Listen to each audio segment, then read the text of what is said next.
হাই everyone, মই নতুন এটা মিনি ব্লগলৈ সকলোকে স্বাগতম জনাইছোঁ। ৰাতিপুৱাই বাবা আকৌ কামত লাগি আছে। মই গা পা ধুই আজৰি হৈ আহি ল'লোঁ। ঘৰৰ কামখিনি কৰি আজৰি হৈ আছোঁ। মানে ৰুমটো অলপ চাফা কৰি ল'লোঁ।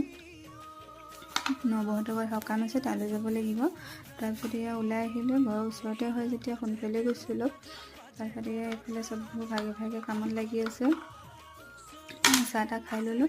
ইফালে নাৰিকল কাটি আছে, ইফালে ভিতৰত ভকত বহি মানে ভাগৱত পাঠ কৰি আছে।